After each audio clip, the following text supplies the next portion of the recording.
Hey friends, it's Steven with Leviathan Snakes, and for this week's video we are going to be talking about the state of the ball python market in November of 2022. So we did a video just like the same concept last year in November, so I think it's going to be really cool to kind of like compare and talk about the differences. Is it a good time to get into the breeding hobby? Is it a good time to start a ball python breeding business? These are going to be the things that we talk about right now. I think that one of the biggest things that is influencing the ball python market right now is the fact that there are a lot of newer breeders, ourselves included, that are able to produce animals. And not just like a clutch or two because they got a breeder female the very first year that they were breeding, but this is our second, we just finished up our second season breeding ball pythons and we're getting ready to move into our third season. And a lot of other people are like us in this. A lot of people got into the breeding hobby during COVID, and I think that now you are getting to the point where you're seeing all of those breeders who got in during COVID are able to produce babies. And like I said, not just simply from buying a breeder female, they had purchased babies that they raised up and were able to create their own for it. Like this guy right here is a perfect example of it. So Aries, we bought him like fresh out of the egg. He was a brand new hatchling that we got from Brock Wagner, and he was able to sire, I think, 5 clutches for us this last season, and we are so stoked with all of the babies that he created for us.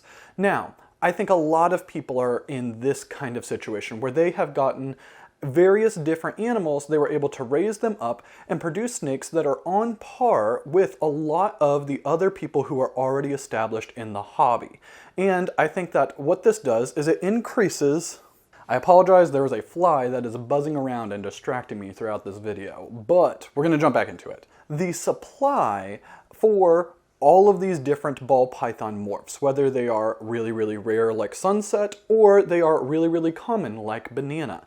And I think that this is going to be one of the key factors that's influencing the market right now. The second thing that is influencing the market right now is during COVID, there was a large influx of people who are wanting to buy ball pythons. And I think that a lot of the established breeders at the time were worried that COVID was going to wreck the market. And when they realized that it didn't and that they were doing really, really well, I think a lot of people scaled up their production in the season after COVID. And I think you are seeing this all across the board with a lot of animals that are being like produced and available, whether it's on Morph Market or in shows. What it does is it creates more competition for people to sell their animals because there's more options for the customer to choose from. So both of these two factors combined, newer breeders who are able to produce animals that are on the same level of established breeders, and established breeders scaling up their operation and producing even more animals than that they were before, has created a situation where there is an influx of ball pythons pretty much at every single level of the ball python breeding hobby. One area that I think has been particularly hit by this increase in supply are the ball pythons that primarily serve entry-level breeders. And the reason why is in November of 2022 compared to November of 21 or the November of 20, I think that there is a significantly less amount of entry-level breeders who are getting in right now. And instead, a lot of the influx of entry-level breeders have already gotten in, and they are no longer looking for a single gene clown female. They are looking for things that are higher end than a single gene clown female. So what this does is that when people are producing single gene clown females, and a lot of the same breeders who were new breeders and would have loved to buy a single gene clown female a year ago or 2 years ago, they're not in the market for it, but those are the types of animals that they're producing. So they post their animals for sale, and either they don't sell very well, as in like very quickly, so because they haven't sold quickly, they may drop the price, or that other people are getting the exact same animals and they're posting them to Morph Market and they're looking at the lowest price and going a little bit lower than that, so hopefully they sell theirs first. And ultimately, I think that the combination of the increase in supply and the fact that people are trying to undercut each other in order to try to sell their animals first is contributing to a decline in specifically entry-level breeder prices. I do not think that this also applies to the animals that are specifically geared to pet owners and the animals that are very rare and very high end. And the reason why is that the animals that are specifically geared to pet owners, these are bananas, these are bells, these are single gene pieds, they appeal to people who don't necessarily want to breed them. They appeal to people who just think that they're a beautiful animal and that they may want to keep that animal as a pet. And because of this, the price, as long as it's within their price range, doesn't really matter. They are not going on to Morph Market, this specific market, the pet owners that have never had a ball python before, and comparing prices and trying to figure out an undercut. What they're doing is they are probably going to reptile shows or going to reptile shops, and they're falling in love with a specific animal. And like I said, as long as the price of the animal is within their range, and I'd kind of say that the pet range is under $500, it doesn't really matter what the rest of the market has it priced for because they want that specific animal. And we have seen this personally when it comes to bananas or bells or, again, pretty much anything that's really bright and flashy but under $500. They sell very, very quickly, and the prices for them have stayed relatively stable from when we sold them last year to when we sold them now, even though a lot of the prices across the market have dropped. So we're still selling bell females and bell males for about $400, just like we were doing last year. We're still selling bananas, single gene bananas, or maybe like 1 or 2 gene combos bananas for the $200 ranges. And I think that this is really, really important because it's not necessary to undercut the market in order to sell your animals. What I think is really, really important is to market your business and market your animals, market yourself in a way that appeals to pet owners because they are your market. And if they like you and if they like the animals, it doesn't really matter if you have your ball python, your banana ball python priced at $250 when the next guy has theirs priced at $200 because they want to buy and support you. The other end of the spectrum is the really, really high-end animals. And I think Sunset falls into this. And we have seen this year with Sunset. So this boy sired of all of the males that we had, he sired the most clutches. He ended up siring 5 clutches. And a lot of the animals we held back because we're building up our base in the Sunset project. And we're stoked about all of those animals. But there were several animals that we ended up listing for sale. And in fact, as of recording this video, we have 1 red stripe het Sunset male that is still available. We have sold, or they're on payment plans, every other Sunset animal that we have had available. Every single one. Double het Sunset clowns, red stripe het Sunset, red stripe yellow belly het Sunset, het Sunset. We are stoked with how the Sunset project has been for us. And we think that the reason why the Sunset project, and probably a lot of other high-end project, hasn't been affected like the entry-level breeder like snakes have been, even though there has been a little bit of price variance. A Sunset right now goes for about $5,000, where at the height of COVID, I think there was a single gene Sunset that was sold on Morph Market for $8,000. But it is really about the same price as when we got into the project right now. I think when we got into it, it's about $4,000, $4,500 for a Sunset male or female, just depending on what it was. And the reason why the Sunset project we think has done so well is that a lot of the people who are moving into the higher end projects now are the entry-level breeders who got in during COVID, because they got in, they've got some experience, they kind of were able to tolerate the risk of spending $5,000 on an animal because they understand the way that the hobby works now. So even though those same people are not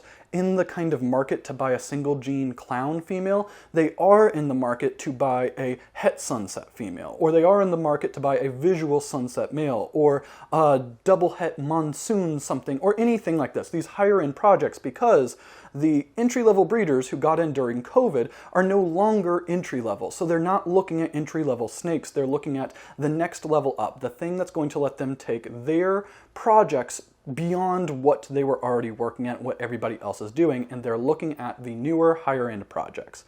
So I think that the pet market has an avenue to remain stable, and I think that the high-end market, just by one, being rare and not having very much supply, and the fact that the people who are going to stay in the hobby throughout this are going to be looking more at the higher end rather than single gene clowns or single gene pieds or something like that to breed. I think that that's what kind of makes the higher end a safer option right now if somebody is looking at it from a monetary return on investment kind of perspective. There is another big development that I think has happened recently, and that is the public release of genetic testing for ball pythons. What genetic testing does is it allows a het-to-het pairing or a het to non-recessive to produce 100% het animals. And that was not possible before genetic testing. Pretty much the only way you could do it was paravisual, or you had to grow up pos hets, and then you might spend 2 or 3 years growing them up and then find out that they were not actually het to begin with.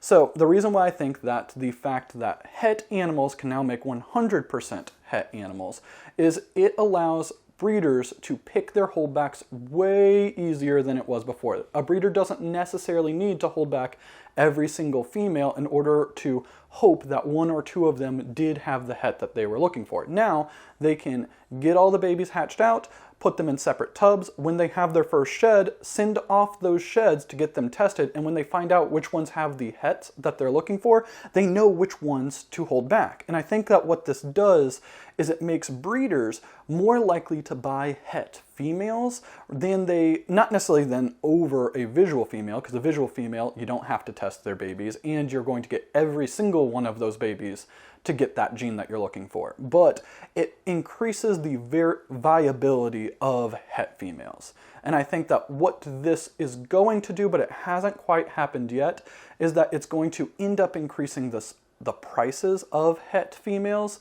because more and more people are going to be willing to buy a het female over a visual female, especially if you can get more incomplete dominant genes in the het female than you could in the visual for the same price.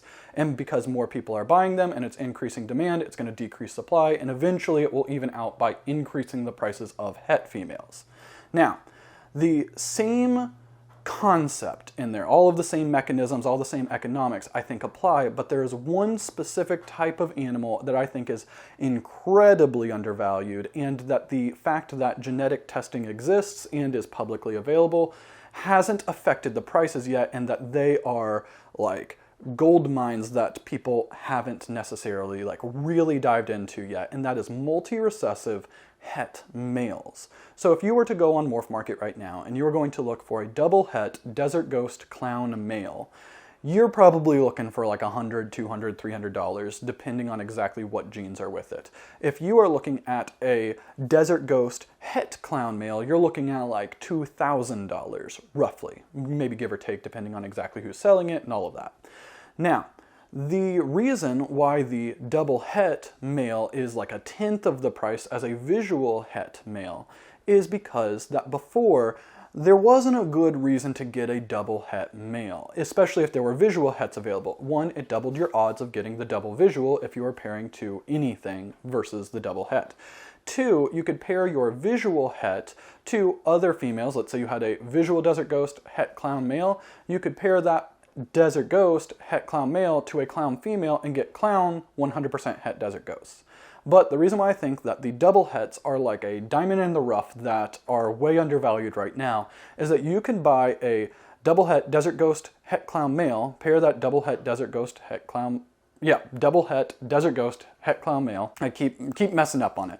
Double het desert ghost clown male.